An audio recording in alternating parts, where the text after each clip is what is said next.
Let's take you live. We bring you live visuals from the Israel-Gaza border. On your screens at this point is a prison in Israel where some of the Palestinian prisoners have been held and they are set to be released. We're obviously going to be monitoring developments. This comes on the back of that ceasefire that had been announced between Israel and Hamas. The Red Cross officials also have arrived. On your screens, you can see them there. They're going to be fostering and just facilitating that release as it unfolds. We know that Israeli troops and Hamas fighters on Friday from 7 a.m. today halted fighting. This follows 48 days, about 7 weeks, in a temporary truce, of course, ahead of the planned release of the Israeli hostages held by militants. This was in exchange for the jailed Palestinians. So they're at the Rafah border, and those are the Red Cross officials, of course, that will be monitoring that situation and facilitating that. We do know that to date, no big bombs or artillery strikes or even rockets or attacks had occurred since that ceasefire was announced. We're obviously looking at that 4-day ceasefire, as I mentioned, happened at 7 a.m. today. It could take place for 4 days rather. And 50 women and children hostages will be released. They have been held by fighters, by Hamas fighters. This is in return for 150 Palestinian women and teenagers who are held in Israeli jails. So those are live visuals coming through at about 4 p.m. Central African time. That is when those hostages are set to be released. That's in just over 15 minutes time. And you can see those officials just making their way. They are making their way through as that is set to occur. So we do know that we're looking at the situation at this point, and the temporary truce obviously comes amid international concern over the fate of the hostages, even the plight of Palestinian civilians who were trapped in Gaza. On that note, that briefing is said to be starting rather shortly, and we'll bring that to you as it unfolds. I'm also going to be joined by Sophie Mokoena, who is SABC News International Editor. She'll be joining us to weigh in on some of these dynamics unfolding at this hour. So we do know that Israel has rejected calls for a full ceasefire. They argued that it would only benefit Hamas. The United States of America has backed that position. So we know that around 4 p.m. today, 13 of the first hostages are expected to be released to the Red Cross, the Egyptian security delegation. Let's take you live to that briefing that is taking place at this hour ahead of those releases. We conclude our trip to the region today at the Rafah crossing after 2 very intense days in Israel, Palestine and Egypt. I think the Prime Minister will agree with me if I say that the trip has more than fulfilled all the goals we had set for ourselves, among which, let me emphasize, was to engage with the main actors involved in this crisis in order to bring them a message of solidarity and peace. We are at the Rafah crossing point. A very short distance from here is taking place one of the most serious humanitarian crises that this region has experienced in recent years. That is why it is absolutely necessary to establish a lasting humanitarian ceasefire to reverse the catastrophic situation that the people of the Strip are going through. This morning in Cairo, we thanked President al-Sisi for all the efforts Egypt is making to facilitate the arrival of humanitarian aid in Gaza. We have committed to send more humanitarian and medical equipment and supplies, and some shipments are already scheduled to arrive this week. Egypt, with President Sisi at its head, is carrying out commendable mediation and humanitarian work. I would like to thank him once again. Yesterday in Jerusalem, we also had very fruitful meetings with President Erdogan and Prime Minister Netanyahu. I conveyed to them Spain's firm condemnation of the terrible terrorist attacks of 7 October. I celebrate the agreement for the release of some hostages and to establish a humanitarian pause, while emphasizing that all remaining hostages must be released. I also reiterate Israel's right to defend itself, but it must do so within the parameters and limitations imposed by international humanitarian law, and this is not the case. the indiscriminate killing of innocent civilians, including thousands of boys and girls, are completely unacceptable. Violence will only lead to more violence. We need to replace violence with hope, with peace. And this is also something that I told President Herzog and Prime Minister Netanyahu yesterday. The time has come to break for good this endless cycle of violence that has condemned the region for decades. We cannot afford, and above all, Israelis and Palestinians cannot afford to continue to live under the constant threat of conflict and war and suffering. It is time to give the region a horizon of peace and prosperity and security, stability. That is why we also wanted to visit President Abbas in Ramallah on this trip. We must offer Palestinian people a future of hope. It is not just a question of finding a solution to the crisis in Gaza. Israel must be the first to take a comprehensive approach, which also deals with the West Bank and East Jerusalem. This will only be possible through the implementation of the two-state solution, including the recognition by the international community and Israel of the state of Palestine. The European Union, the Arab League, the Organization for Islamic Cooperation have already called for an international peace conference to be held as soon as possible. We need to bring a credible political perspective to the whole process if it is to succeed. Both Israel and Palestine must be at such a conference, and the international community must be involved in supporting it. Europe is all ready to work to make it happen. The aim of the conference must be to implement the two-state solution.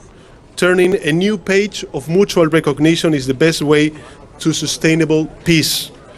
But first, hostilities must end. And my country, Spain, will continue to call for a lasting humanitarian ceasefire and will continue to work to offer a horizon of peace and prosperity to this beautiful region. Shukran, thank you very much. Muchas gracias.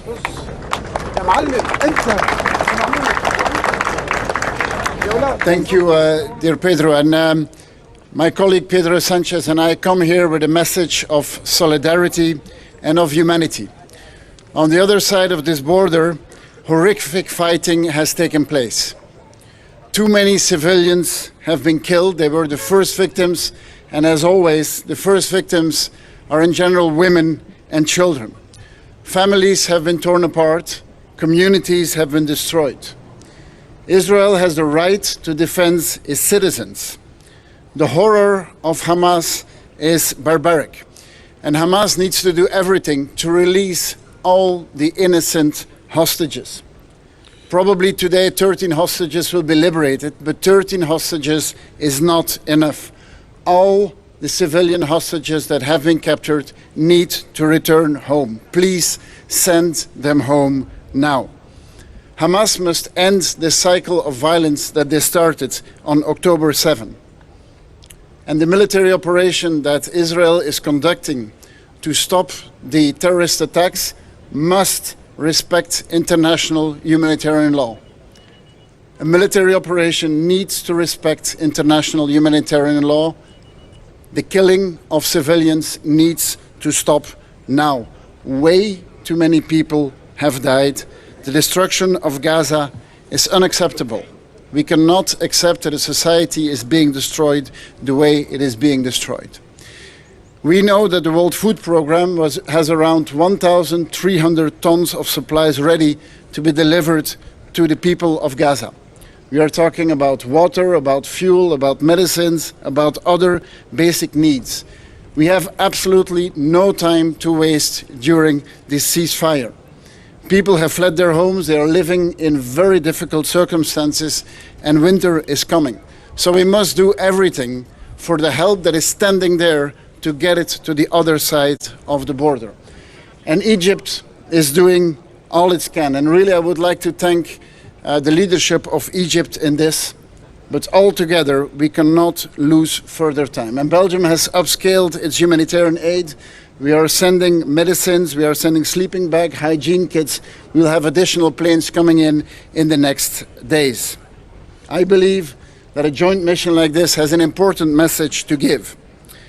And that message, we give it here on the behalf of the European Union.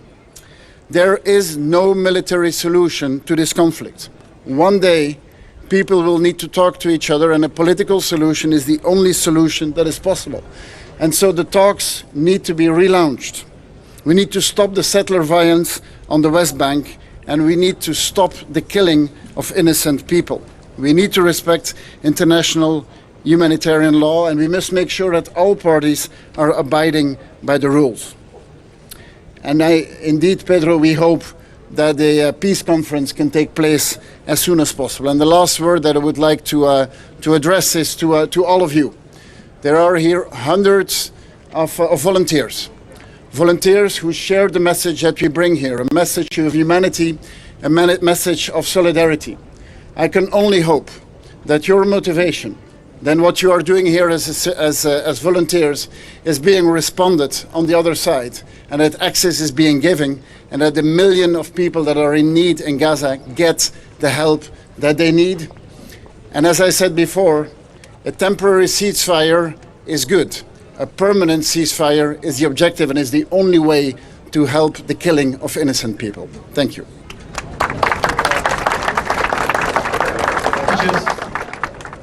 And Your Excellencies, Mr. De Croo, this is Mohammed Gad from Al Qahira News TV. I would like to address a question to both of Your Excellencies. The mediation that took place by Egypt, Qatar and the USA led us to where we are today, reaching a humanitarian ceasefire. How do you intend to support the mediation of an extension to this humanitarian ceasefire going beyond the 4-day cap? Thank you for your question. 1 day of ceasefire is good. 5 days of ceasefire is better. And a permanent ceasefire is the objective. And everything needs to be done to use this moment. To use this moment to release all the hostages. To use this moment to get the more than 1,000 trucks that are standing there, to get them inside. And then to talk. As I said, there is no military solution to the conflict. There is only a political solution to the conflict, and people need to talk one with another. And I can only hope that this ceasefire that probably starts in a few minutes is, let's use this opportunity. In the whole Middle East peace process, there have been so many missed opportunities. Let today not be another missed opportunity. So thank you for your question. I agree with my friend Alexander. I think this ceasefire is a good step forward, but it's not enough. I think that the large majority of the international community agreed that we need a permanent ceasefire, humanitarian ceasefire, and I also would like to highlight that the Security Council, the UN Security Council, also approved a resolution for humanitarian pauses, for humanitarian corridors. And this is binding, and this is mandatory for all member states of the UN. So I hope that this first humanitarian ceasefire is the prelude for a permanent ceasefire, and we can start conversations for peace and for a concrete resolution of this conflict, and that this spiral of violence is stopped, and we can provide peace, security, and all the needs, the humanitarian needs that the people in Gaza needs. For the two prime ministers, after 2 intense days, and especially after your meeting with Prime Minister Netanyahu, do you see any possibility for the peace or a peace conference soon? Do you are more optimistic or pessimistic after this travel? We are realistic, Carlos. Thank you very much for your question. I think that the most important thing is that we go to this peace conference with 2 main goals achieved, or at least on the table. The first one is the permanent ceasefire, the respect for international humanitarian law, which is not the case nowadays, with this disproportionate response taken by the Israel government.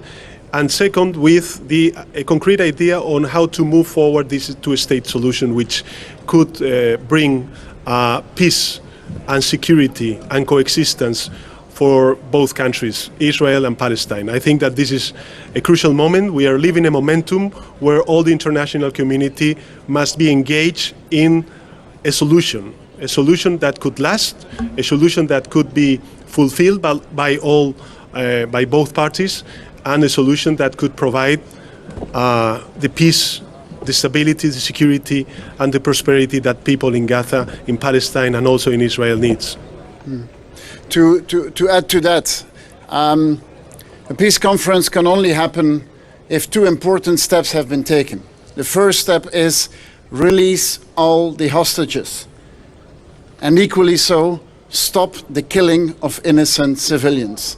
That's the priority for the next days, and then we hope that people can start talking one with another.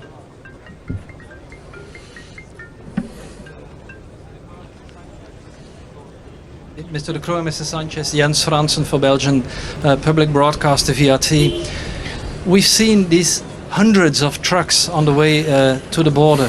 What do you think if you see all this aid while it can't go in, it can't go to the people who need it desperately? Yes. Please. First of all, I would like to thank the Egyptian authorities and all the people working here for being ready. And what I see here is this side of the border is ready to provide massive aid to people who need it. I can only hope that in the next minutes there is a response on the other side and that aid can get in. Second element, this is for the moment the only access point. We need more access points. We cannot only have an access point on the south side. We also need access points on the north side, which means that there also needs to be access points starting from Israel and not only from Egypt. And we hope that as soon as possible, other access points can be opened. So what we feel, I think that the same feeling that most of the people here that works every day feel. Injustice, frustration. This is not fair. This is not a fair response that the Israeli government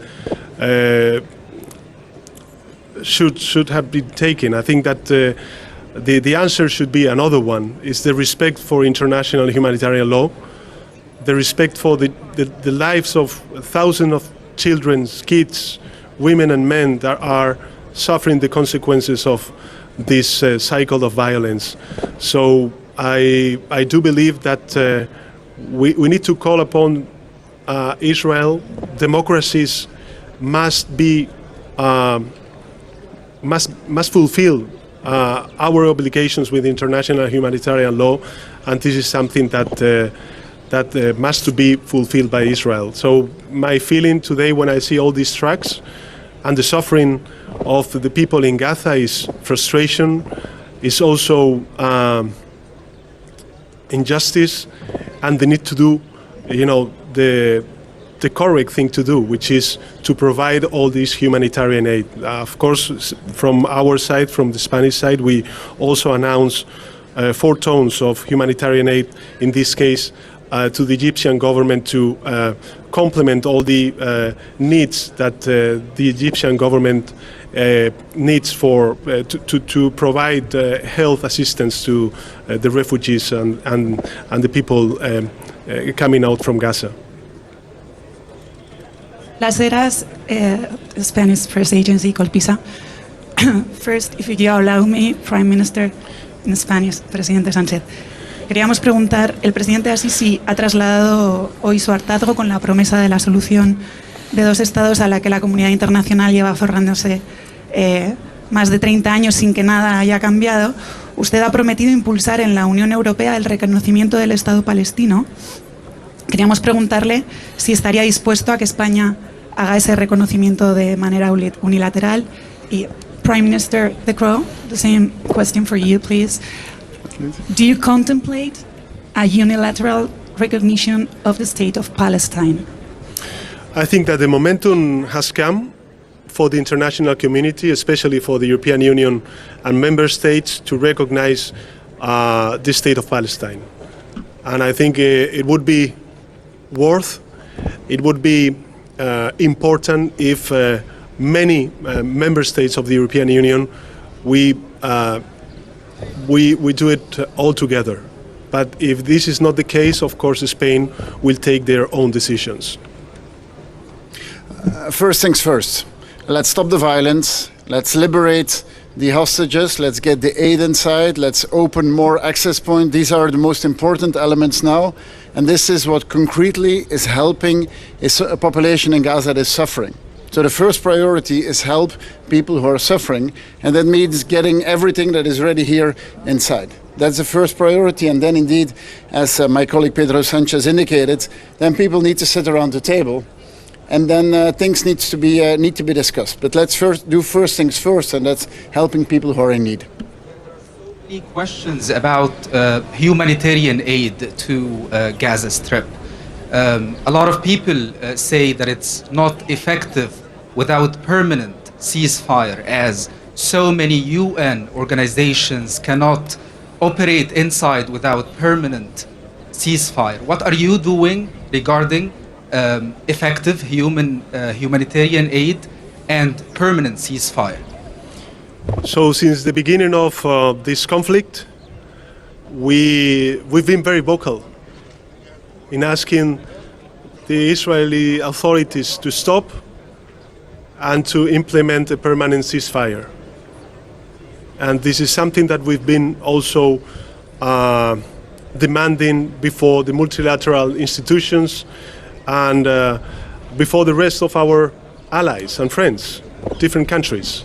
So from our side, we have a very clear position on this, which is to stop the violence, to implement a permanent ceasefire, and to allow the humanitarian aid to enter into Gaza. As I just said, today we have a temporary ceasefire. A temporary ceasefire becomes a permanent one day after day. And so if every day we liberate more hostages, if every day more help is coming in, this is the first step. And then a permanent one, this is something that needs to be built together. And it can only be built together if both parties understand that the solution to this conflict is never going to be violence. The solution to this conflict is that people sit around the table. I think everyone on both sides has a huge responsibility for that. And political leaders need to step beyond their own shadow and take decisions which are not easy but necessary decisions to go into peace talks. Monet from the Belgian television RTL. I have a question maybe a bit more personal. You have spent 2 days in the region. What would you keep in mind, and I would say in your heart, as you are going back to Europe?